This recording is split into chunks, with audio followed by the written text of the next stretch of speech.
ದೇಶದೆಲ್ಲೆಡೆ ವಾತಾವರಣ ಆಹ್ಲಾದಕರವಾಗಿದ್ರೂ ಇದು ಕೆಲ ಆರೋಗ್ಯ ಸಮಸ್ಯೆಗಳನ್ನು ಉಂಟು ಮಾಡ್ತಾ ಇದೆ.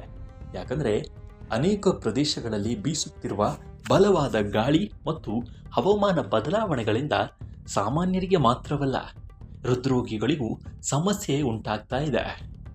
ವೈದ್ಯರು ಹೇಳುವ ಪ್ರಕಾರ ವಾತಾವರಣದ ಒತ್ತಡ, ತಾಪಮಾನ ಮತ್ತು ತೇವಾಂಶದಲ್ಲಿನ ಹಠಾತ್ ಬದಲಾವಣೆಗಳು ಹೃದಯ ಮತ್ತು ರಕ್ತನಾಳಗಳಲ್ಲಿ ಹಠಾತ್ ಬದಲಾವಣೆಗಳಿಗೆ ಕಾರಣವಾಗಬಹುದು.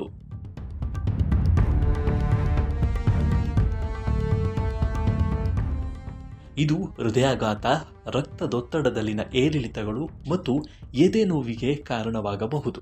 ಹಾಗಾದರೆ ಇದು ಹೃದಯಕ್ಕೆ ಹೇಗೆ ಹಾನಿ ಮಾಡುತ್ತೆ ಅನ್ನೋದನ್ನು ತಿಳಿಯೋಣ ಬನ್ನಿ.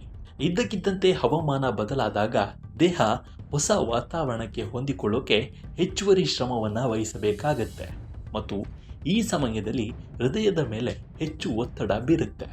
ಅದರಲ್ಲೂ ವಯಸ್ಸಾದವರು, ಅಧಿಕ ರಕ್ತದೊತ್ತಡ, ಪರಿಧಮನಿಯ ಅಪಧಮನಿ ಕಾಯಿಲೆ ಮತ್ತು ಹೃದಯ ವೈಫಲ್ಯದಿಂದ ಬಳಲುತ್ತಿರುವವರ ಮೇಲೆ ಇದರ ಪರಿಣಾಮ ಬೀರುವ ಸಾಧ್ಯತೆ ಹೆಚ್ಚು ಸ್ಪಷ್ಟವಾಗಿ ಕಂಡುಬರುತ್ತೆ.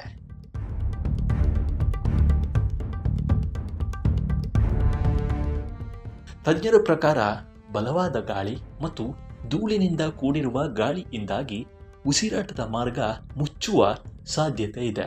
ಈ ಸೂಕ್ಷ್ಮ ಕಣಗಳು ಉಸಿರಾಟದ ವ್ಯವಸ್ಥೆಯ ಮೂಲಕ ದೇಹವನ್ನು ಪ್ರವೇಶಿಸಬಹುದು ಮತ್ತು ಉರಿಯೂತವನ್ನು ಹೆಚ್ಚಿಸಬಹುದು. ಹೃದ್ರೋಗಿಗಳಲ್ಲಿ ಈ ಸಮಸ್ಯೆಗಳ ಅಪಾಯವನ್ನು ಹೆಚ್ಚಿಸುತ್ತೆ. ಹವಾಮಾನ ವೈಪರೀತ್ಯದ ಸಮಯದಲ್ಲಿ ಹೃದಯಾಘಾತ ಮತ್ತು ಹೃದಯ ರಕ್ತನಾಳಗಳಲ್ಲಿ ಸಮಸ್ಯೆಗಳು ಹೆಚ್ಚಾಗುವ ಸಾಧ್ಯತೆ ಇದೆ ಅಂತ ಹೇಳಲಾಗ್ತಾ ಇದೆ.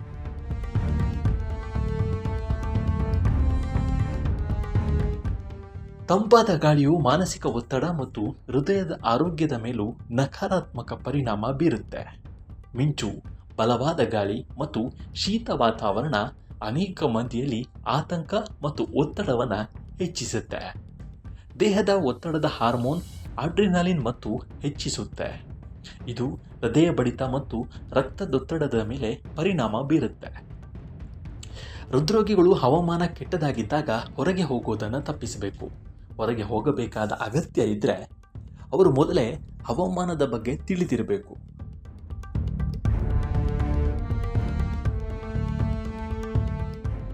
ಮುಖ್ಯವಾಗಿ ಸಮಯಕ್ಕೆ ಸರಿಯಾಗಿ ಔಷಧಿಗಳನ್ನು ತೆಗೆದುಕೊಳ್ಳಬೇಕು ಮತ್ತು ಯಾವುದೇ ಅಸಾಮಾನ್ಯ ಲಕ್ಷಣಗಳನ್ನು ನಿರ್ಲಕ್ಷಿಸಬಾರದು ಅಂತ ವೈದ್ಯರು ಹೇಳ್ತಾರೆ.